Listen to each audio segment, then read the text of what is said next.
오늘은 이제 질문으로 시작을 하겠습니다. 여러분이 가지고 있는 것 가운데 제일 좋은 것을 잃어야 할 상황이 온다면 어떻게 하겠습니까?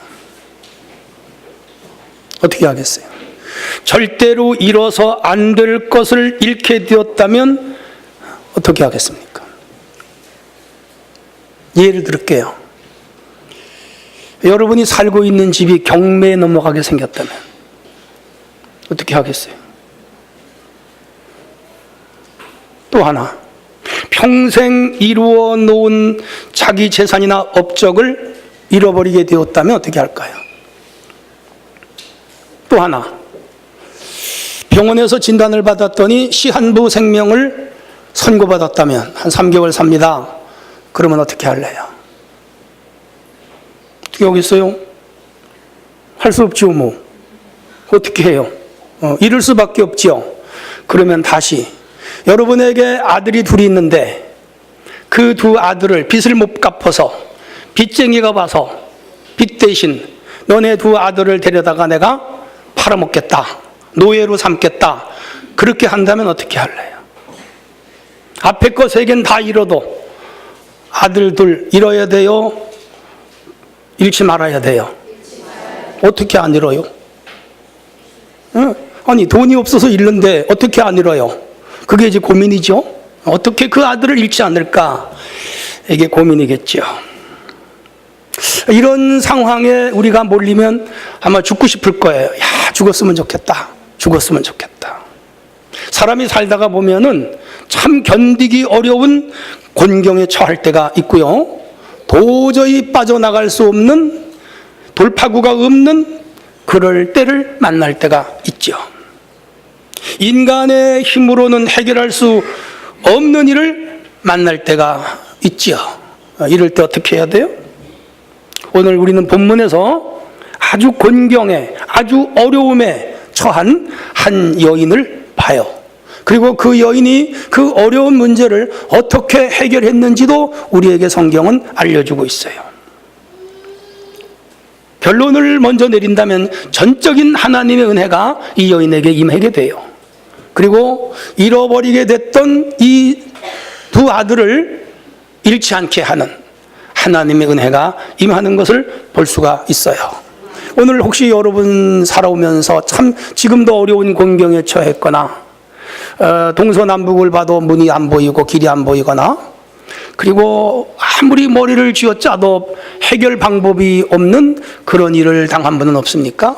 혹 살아가면서 이런 경우를 만날 때 여러분은 어떻게 그 위기와 곤경을 모면해 왔습니까? 이거 오늘 성경이 우리에게 가르치는 거예요. 오늘 본문을 통해서 곤경에서 건져주시는 하나님이라는 주제로 함께 은혜 받는 시간이 되기를 원합니다. 할렐루야. 자, 그러면 살다가 아주 곤혹스러운, 아니 도저히 해결할 수 없는 그런 곤경을 만날 때 어떻게 해야 하느냐? 그 첫째는 하나님만을 의지하라고 성경은 가르치고 있죠. 1절에 보면은 나와요. 자, 전체적인 개요를 설명할게요. 신학생 한 사람이 있었어요. 아내와 두 아들이 있었습니다. 가장이지요. 그런데 빚을 잔뜩 졌어요. 그 빚을 못 갚았습니다. 근데 병이 들었는지는 모르지만은 이 신학생이 죽었어요. 제가 신학교 다닐 때 저 전라도 시골에서 올라온 신학생이 낮에는 건축 현장에 가서 일을 하고 저녁에 와서 공부했는데, 건축 현장에서 일을 하다가 8층에서 떨어져서 죽었어요. 그래서 녹십자병원에서 장례식을 할 때 우리 학생들이 가서 울면서 장례식을 치러준 일이 있어요. 지금 이 신학생이 죽었어요. 빚을 지고 죽었어요. 자, 그런데 이제 남편이 죽은 이 여인은 두 아들을 키워야 돼요. 그리고 가정을 일으켜 세워야 돼요. 고독한 삶을 극복을 해야 돼요. 아버지 없는 두 아들을 잘 키워내야 돼요. 그리고 험한 이 세상을 헤쳐나가야 돼요. 이런 현실적인 문제도 크지만은 더 큰 문제가 있어요. 남편이 빚을 산더미처럼 지고 갔는데 그 채주들이, 빚장이들이 달려와서 돈 내놓으라는 거예요. 빨리 갚으라고. 그렇지 않겠어요? 남편이 죽었으니 아내 보고 갚으라는 거예요. 근데 갚을 돈이 있으면 왜 빚을 졌겠어요? 이 여인도 갚을 힘이 없지요. 그래서 돈이 없다고 그랬더니 그러면 너 아들 둘 있는데 그 아들 둘을 내놔라. 내가 데려다가 노예로 삼거나 팔아먹겠다는 거예요. 채무를 상환할 최종일을 정하고 그날까지 갚지 않을 경우에는 그 아들을 데려가겠다는 거예요. 자, 당시 사회에는 이 빚을 못 갚으면 그 장본인이나 그 자녀들을 노예로 혹은 종으로 데려가는 법이 합법화가 되어 있었어요. 이 자식을 잃지 않으려면 다른 방법이 없어요. 빚을 갚아야 돼요. 하지만 남편이 갚지 못한 빚을 아내가 어떻게 갚겠어요? 두 아들을 잃을 위기에 이 여인은 직면했죠. 두 아들을 생각하면 밤에 잠이 오겠어요? 안 오겠어요? 안 오겠죠. 눈물이 앞을 가리지요. 한숨이 땅이 꺼지지요. 야, 입술이 바짝바짝 타들어가지요. 이제는 너무 울다 울어서 눈물도 안 나오지요. 여러분이 이런 상황을 만났다면 어떻게 하겠어요? 제가 서두에서 질문한 내용이에요. 여러분이 이런 상황을 만났다면 어떻게 하겠느냐? 이 말이에요. 성경은 어떻게 하라 그래요? 하나님께 매달리라는 거예요. 옆 사람, 하나님께 매달립시다. 방법이 없잖아요. 하나님께 매달리라.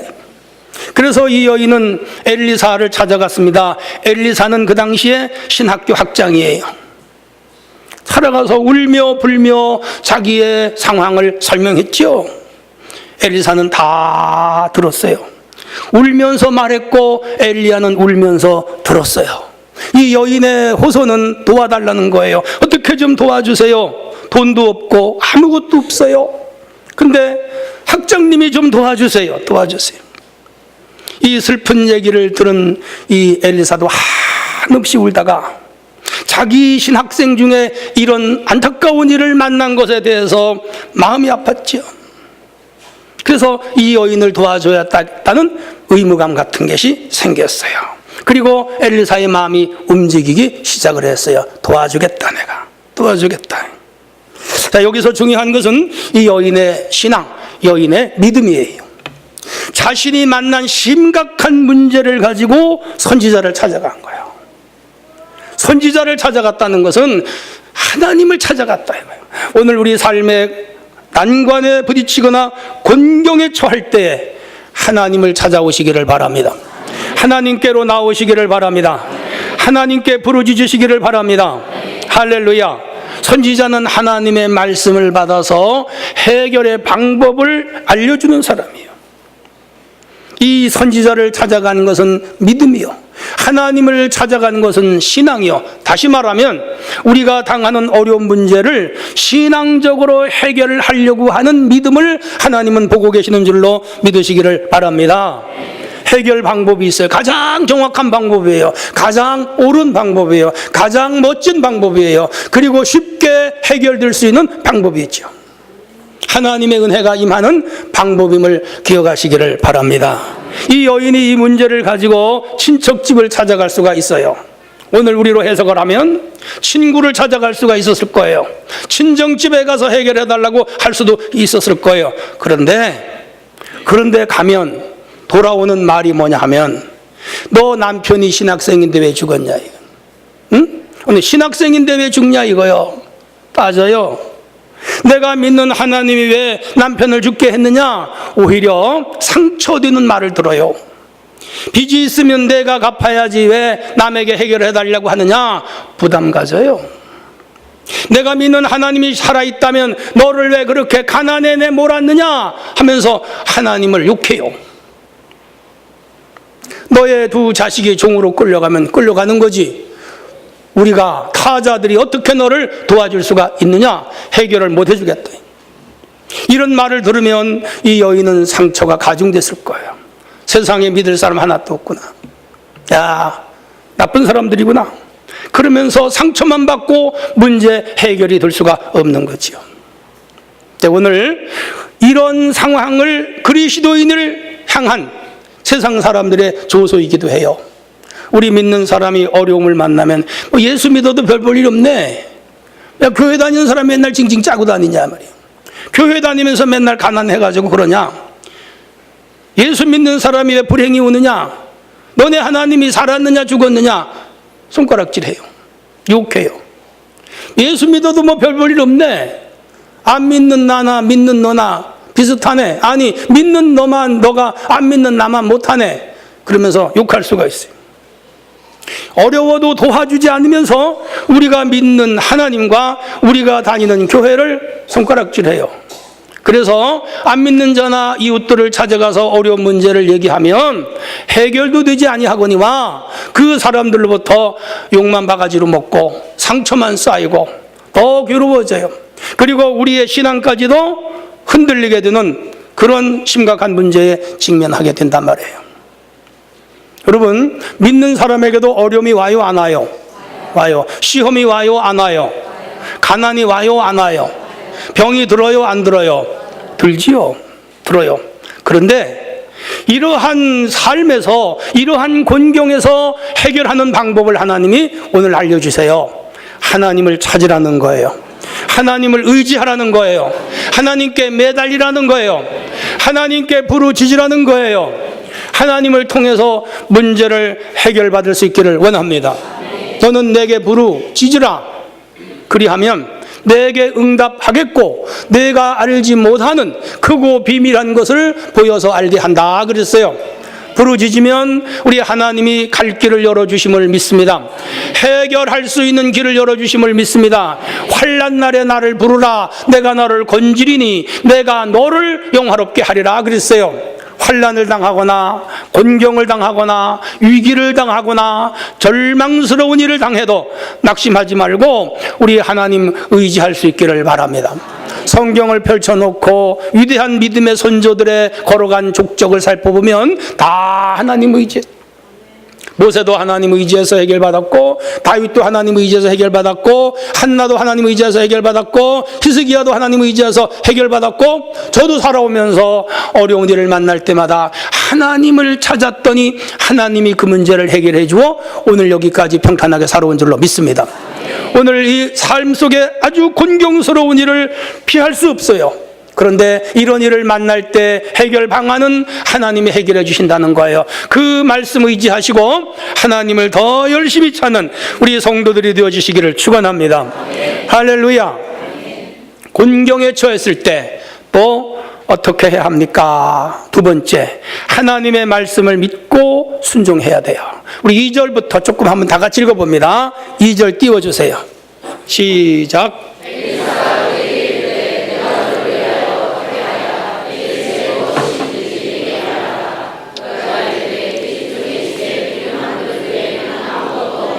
3절입니다. 너는 밖에 나가서 모든 이웃에게 그릇을 빌리라.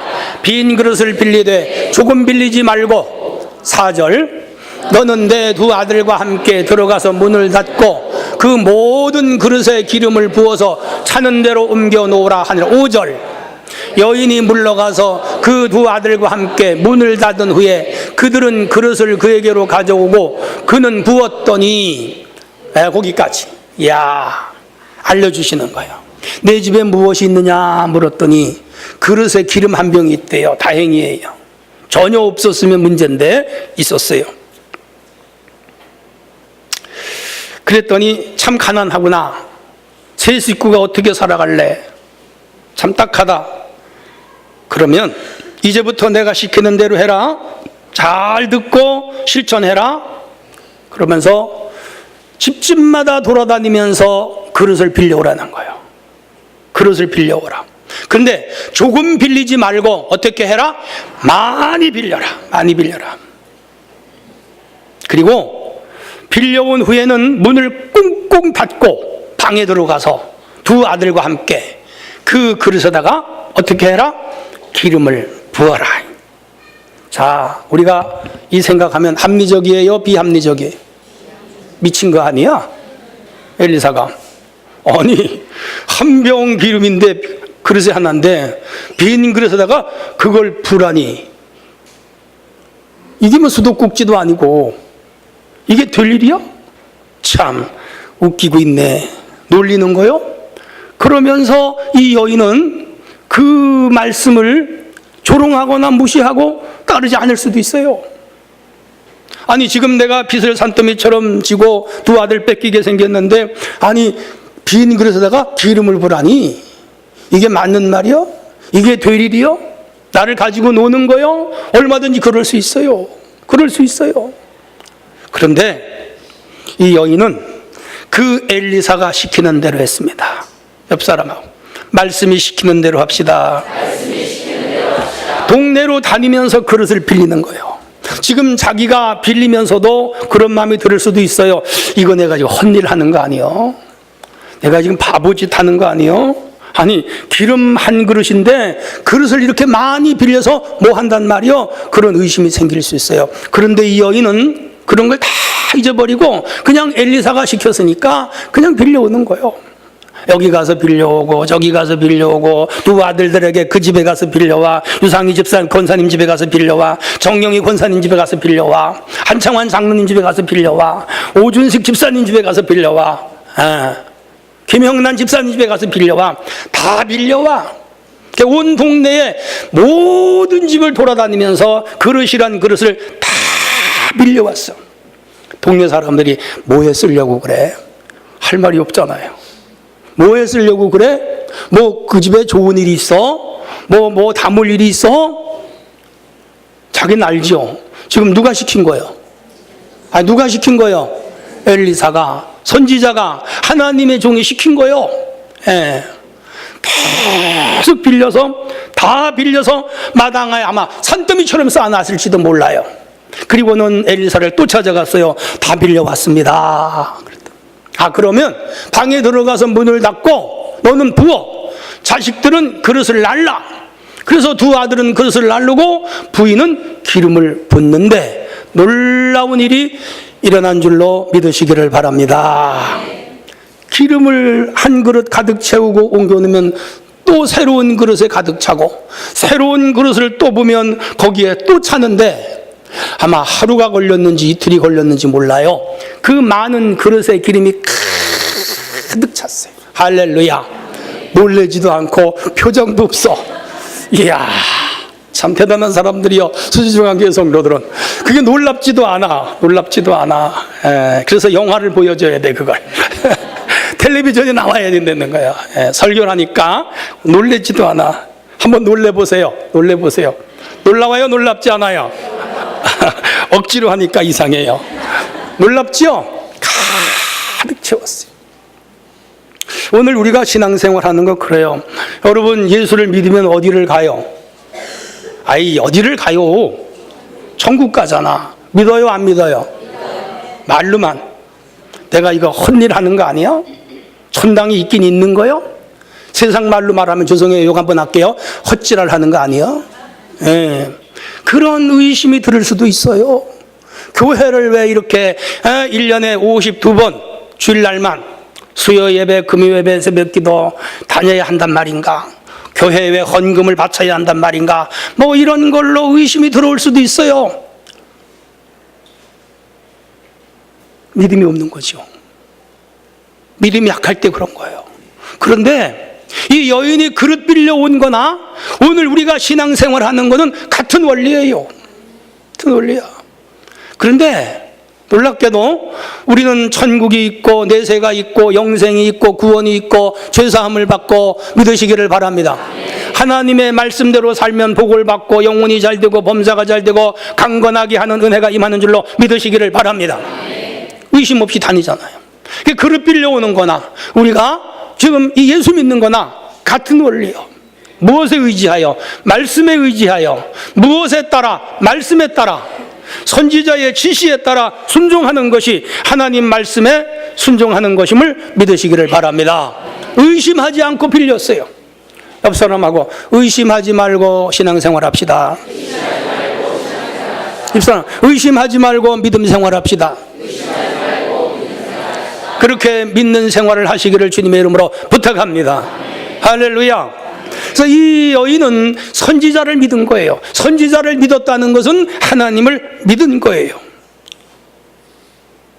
엘리사가 자신의 형편을 묻고 집에 그릇에 기름 한 그릇 있다는 것을 대답했을 때 그릇을 빌려할 때 열심히 빌렸고 많이 빌리라 그럴 때 많이 빌렸어요. 그리고 그 말씀에 조금의 의심도 없이 빌렸어요. 반신반의하지 않고 빌렸어요. 이게 진짜 믿음이에요. 이런 믿음을 가진 자들에게 오늘도 기적이 일어남을 믿으시기를 바랍니다. 믿음이 없는 곳에는 기적이 일어나질 않아요. 베드로는 예수님께서 깊은 곳에 가서 그물을 내려라 그럴 때 조금도 의심하지 않고, 지난밤에 내 힘과 내 경험으로는 못 잡았지만 선지자 예수님께서 말씀하시니 말씀에 의지하여 내가 깊은 곳에 그물을 내리겠습니다 믿고 순종했더니 뭐예요? 배가 잠길 정도로 많은 고기가 잡혀진 거라. 말씀에 순종함으로 기적이 일어남을 믿으시기를 바랍니다. 백부장의 하인이 병이 들었습니다. 예수님 와서 고쳐주세요. 예수님이 가서 내가 고쳐주겠다 그랬더니 이 백부장이 저희 집에 예수님이 오시는 것은 좀 부담스럽습니다. 그냥 말씀으로만 하세요. 그랬더니 예수님이 너 하인이 낫다 가라. 말씀을 의지하여 갔더니 하인이 난 거예요. 오늘 이런 신앙을 가지시기를 바랍니다. 아멘. 기적이 일어난다고요. 곤경에서 벗어난다고요. 문제가 해결이 된다고요. 이런 신앙을 가지시기를 바랍니다. 많은 사람들이 관념적으로 예수를 믿어요. 그게 문제예요. 그게 문제예요. 신앙은 관념이 아니고 사실이고 실제예요. 말씀을 그대로 믿고 액면 그대로 따라가는 우리 성도들이 되어지시기를 바랍니다. 또 하나는 그릇을 많이 빌려야 돼요. 옆 사람하고 그릇을 많이 빌립시다. 온 동네로 다니면서 그릇을 다 빌린 거예요. 두 아들과 함께 많이 빌려왔어요. 근데 이 그릇은 한문으로 막 용기잖아요. 용기. 어떤 데 쓰는 용기란 말이에요. 그릇인데 중요한 것은 이들이 빌려온 그릇은 이 여인의 그 그릇, 그 여인의 마음의 사이즈예요. 그 여인의 믿음의 사이즈가 큰 거예요. 그래서 우리는 사람을 그릇이라 그래요. 사람이 그릇이 커야 복을 많이 받아요. 그릇이 커야 복을 많이 받아요. 그릇이 커야 세상에서도 큰 일을 해요. 그릇이 커야 큰 사람이 돼요. 옆 사람하고 큰 그릇이 됩시다. 네, 그릇이 간장종지만한 사람이 있어요. 아무 일도 못해요. 무슨 일을 맡겨도 못해. 네, 덩치는 큰데 그릇이 조그만 종지 접시요, 접시. 거기다 뭘 담어? 그래서 한 20톤짜리, 25톤짜리 트럭 고입. 그 뒤에 그거 뭐야, 이거 짐 실는 거 그만큼은 돼야 뭘 좀 신지. 사람이 천하를 품을 수 있는 정도로 좀 그릇이 커야지. 아멘도 안 하셔 그냥. 예배 드릴 때도 좀 그릇이 크고, 봉사를 해도 좀 크게 하고, 헌금을 드려도 좀 크게 드리고, 뭔가 하나님 앞에 커야지 그 사람이 어딜 가도 쓰임을 받지. 조그만데 그걸 누가 쓰겠냐 이거예요. 여기서 이 여인이 그릇을 빌려왔다는 것은 그 여인의 그릇이 크다 이거예요. 축복을 받을 만한 그릇이었는 줄로 믿으시기를 바랍니다. 복을 달라고 맨날 빌긴 하는데 뭐 보줄 때가 있어야 받지. 끊임없이 기름이 나오는데 그릇이 없으니까 기름이 그쳤잖아요. 하나님이 그 사람에게 복을 주려고 하는데 뭐 그릇이 돼야지. 그릇이. 옆 사람하고 한번 합시다. 뭐 그릇이 돼야지. 그릇이. 시작. 누구한테 하는 얘기야? 나한테 하는 얘기. 먼저 그릇이 돼야지 하나님이 복을 주지. 그릇이 안 되는데 그렇잖아요. 하나님이 목사를 시켜야 되겠는데 그릇이 돼야 목사를 시키지. 장로를 시켜야 되겠는데 장로가 돼야 그릇이 돼야 장로를 시키지. 권사를 시켜야 되겠는데 아마 그릇이 돼야 권사가 되지. 대통령을 시켜야 되겠는데 뭐 그릇이 돼야 대통령을 시키지. 그런 원리예요. 오늘 이 여인이 빌려온 그릇만큼 이 여인은 그릇이 큰 그릇이었는 줄로 믿으시기를 바랍니다. 근데 말씀을 따라가는 자에게 그릇이 큰 거예요. 자, 제가 좀 더 깊이 들여다봤어요. 믿음의 그릇이 컸어요. 옆 사람하고 믿음의 그릇을 키웁시다. 여러분, 믿음의 그릇을 소유해야 돼요. 믿음은 산을 옮길 만한 큰 능력인 줄로 믿으시기를 바랍니다. 뽕나무를 뽑혀 바다에 심기오라 해도 심어진다 그랬잖아요. 적을 이기고 홍해바다를 가르고 여리고성을 무너뜨리고 하늘의 태양을 머무르게 하고 적군과 싸워서 승리하고 사자굴에서 구원을 받고 또 7배로 뜨거운 풀무불에서 구원을 받은 사람들의 이야기 뭐예요? 믿음의 그릇이 컸기 때문이에요. 하나님은 이 믿음의 그릇이 큰 사람에게 기적을 주심을 믿으시기를 바랍니다. 기도의 그릇이 컸어요. 오늘 우리 성도들이 기도의 그릇을 크게 준비하시기를 바랍니다. 자신이 빌려온 용기들보다 그 마음속에 자리 잡은 기도의 그릇이 훨씬 컸어요. 그래서 친척집 안 찾아가고 친정집 안 찾아가고 친정오빠 안 찾아가고 동네 친구 안 찾아가고 하나님 찾아간 거예요. 그리고 부르짖은 거예요. 도와주세요. 헬프미 도와주세요. 내가 지금 어려움에 처했어요. 나 우리 두 아들 뺏기게 생겼어요. 도와주세요. 기도한 거예요. 여러분, 기도의 그릇이 크기를 바랍니다. 기도를 많이 하시기를 바랍니다. 기도를 열심히 하시기를 바랍니다. 기도를 뜨겁게 하시기를 바랍니다. 1년 내내 기도 1시간도 안 하고 뭘 달라는 거예요? 뭘 이루겠다는 거예요? 무슨 축복을 달라는 거예요? 1년 내내 새벽 기도 한 번도 안 하고 어떻게 하나님 앞에 낯을 들고 주일날 예배를 드리냐 이거예요. 안 되겠죠? 우리가 하나님 앞에 가끔이라도 새벽에 나와서 좀 도와주세요. 우리 아들, 딸 도와주시고 우리 사업도 도와주시고 대한민국도 도와주시고 나의 가는 길도 도와주시고 오늘 내가 당한 어려움도 좀 도와주세요. 기도의 그릇이 커야지. 그래야 하나님이 기적을 주시고 그래야 하나님이 복을 주시고 그래야 하나님이 일으켜 세우시지. 기도의 그릇이 하나도 없어. 텅텅 비어서 뭘 받겠다는 거예요. 오늘 우리 성도들이 기도하시기를 바랍니다. 소망의 그릇이 컸어요. 지금 비록 내 두 아들을 뺏길 줄 모르고 빚을 산더미처럼 졌지만은 이 여인은 낙심이 되지만은 그래도 하나님이 해결하실 것이다 믿고 선지자를 하나님을 찾아가서 나의 문제를 해결해 주세요. 소망으로 나갔더니 하나님이 그 소망을 저버리지 아니하시고 그에게 희망을 주신 줄로 믿으시기를 바랍니다. 할렐루야. 하나님은 우리에게 꿈을 주시고 용기를 주시고 희망을 주시며 새 삶을 살아갈 수 있는 의지를 허락하시는 분임을 믿으시기를 바랍니다. 사랑의 그릇도 컸어요. 사랑의 그릇도. 차라리 나를 종으로 잡아가세요. 차라리 내 생명을 데려가세요. 그런 마음으로 두 아들을 살려내고 두 아들을 건져내려고 하는 이 여인의 사랑이 뜨거웠어요. 이 두 아들을 종으로 보내지 아니하려고 하는 어머니의 사랑에 엘리야 엘리사의 마음이 움직인 거예요. 우리 하나님의 마음도 움직인 줄로 믿으시기를 바랍니다. 오늘 우리 한국 부모들은 자식을 위해서라면 못하는 일이 없잖아요. 참 갸륵한 어머니들이잖아요. 그래요. 그런 사랑이 자녀들에게도 쏟아부어야 되지만은 하나님 앞에, 교회 앞에, 이웃 앞에 쏟아부는 우리 성도들이 되어지시기를 바랍니다. 이런 사랑의 그릇이 있어야 하나님은 채워주시는, 우리 속에 미움, 분노, 시기, 질투는 할 줄 알면서 사랑을 할 줄은 모르는 사람들이 얼마나 많은지 몰라요. 그리고도 하나님께 무슨 복을 받겠다고 교회를 다녀요. 아니에요. 우리 마음속에 시기, 질투, 교만, 그리고 이 악한 마음은 다 제거하고 사랑의 그릇을 크게 갖는 성도들이 되어지시기를 바랍니다. 이 그릇을 가져야 돼요.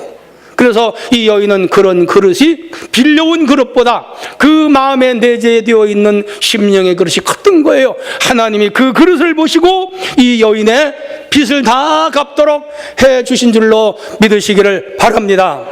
할렐루야. 큰 그릇을 소유하는 성도들이 되기를 축원합니다. 하나 더 주목할게요. 마지막 세 번째는 하나님은 곤경을 해결한 자의 삶을 이렇게 살아라고 우리에게 보여준 사건이 본문이에요. 7절을 한번 읽어보도록 합니다. 7절입니다. 시작.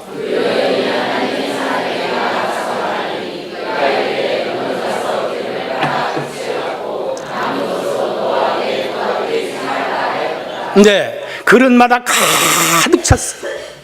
신났죠? 일을 할 때 뭐가 잘 되면 신나요? 신나지 않아요? 차고 넘치는 거예요.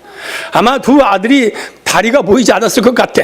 뛰어갔다 뛰어갔다. 신기하네 신기하네. 어떻게 이름에 기름이 나온단 말이야. 재미있었을 거예요. 근데 그릇이 탁 차고 나니까 놀랍게도 기름이 딱 끊어지는 거야. 더 빌려올 걸, 더 빌려올 걸, 껄껄껄 그랬을 거야. 그래서 참 많이 빌려왔어요. 그리고는 자기가 바로 어떤 행동을 하지 아니하고 또 찾아가는 거예요. 누구를 찾아가요? 엘리사를 찾아가요. 희한합니다. 놀랍습니다. 시키는 대로 했더니 기름이 차고 넘칩니다. 어떻게 해야 될까요? 물었더니 팔아, 가서 팔아. 여러분, 파는 일이 쉬워요, 어려워요? 물어볼게요. 기름 파는 게 쉬워요, 어려워요? 안 해봤으면서 어떻게 알아요? 시장에 가서 오늘 한번 팔아봐요. 여러분, 파는 것도 쉽지 않아요. 쉽지 않아요. 열심히 팔았어요. 돈이 쌓였어요. 그래서 그 돈을 가지고 제일 먼저 뭐 했어요? 빚을 갚았어요. 옆 사람하고 빚을 갚읍시다. 빚 갚았어요. 빚 갚았어. 제일 먼저 해야 할 일은 빚을 갚는 거예요. 여러분, 기름은 깨나 나무 열매에서 나오는 추출물이잖아요.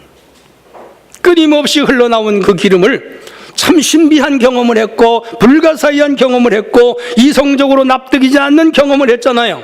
이게 4차원의 세계에서 난 경험인데, 이렇게 해서 기름이 나왔고 기름을 팔아서 돈이 많이 쌓였는데 그 돈으로 제일 먼저 한 일이 뭐냐? 빚 갚는 거예요. 빚은 내 돈이에요? 내 돈 아니에요? 아니에요. 타인의 돈이에요. 타인의 소유예요. 내가 급하여 빌렸으면 어떻게 해야 돼요? 빨리 갚아야 돼요.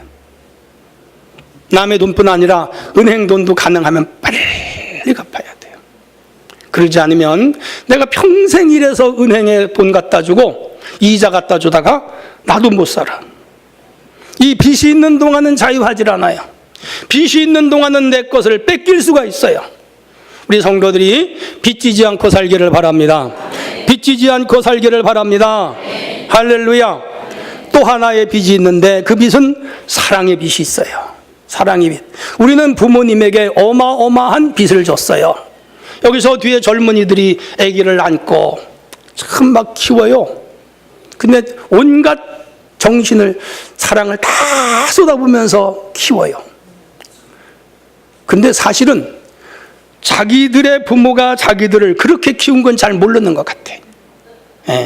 자기들이 자식에게 쏟아붓는 정성을 그 부모들이 그들에게 그렇게 쏟아부었어요. 우리 그렇게 살았잖아요? 아니에요? 아닌 것 같아. 조용순 집사님, 아들한테 딸한테 쏟아붓죠? 쏟아붓죠?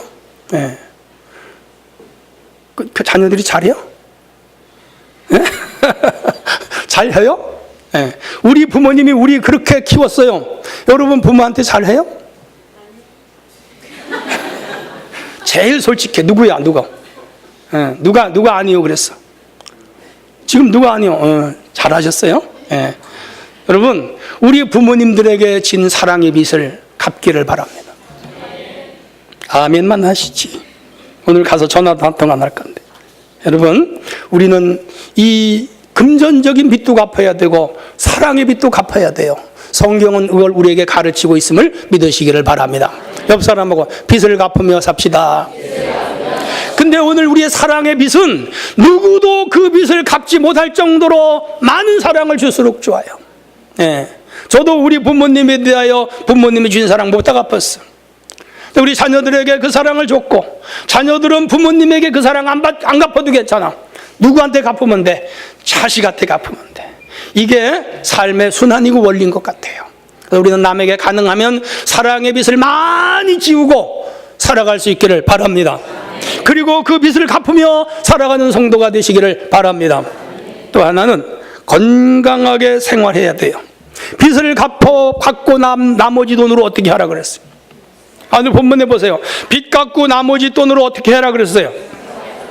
하나님은 빚을 갚고도 남을 돈을 주시는 분임을 믿으시기를 바랍니다. 그리고 그 돈으로 어떻게 살아야 되죠? 생활비 보태서라. 건강하게 생활하라 이 말이요. 여러분 가정이 건강해야 될 줄로 믿으시기를 바랍니다. 그래야 가정을 행복하게 끌어갈 수 있고요. 자기 수신을 잘할 수가 있어요. 자기 재가를 잘할 수가 있어요. 그게 수신 재가요. 그래야 사회에 나가서도 뭘 할 수 있고 수신제가를 잘해야 교회에 와서도 봉사할 수 있어요. 여러분 가정을 건강하게 이끌어 가시기를 바랍니다.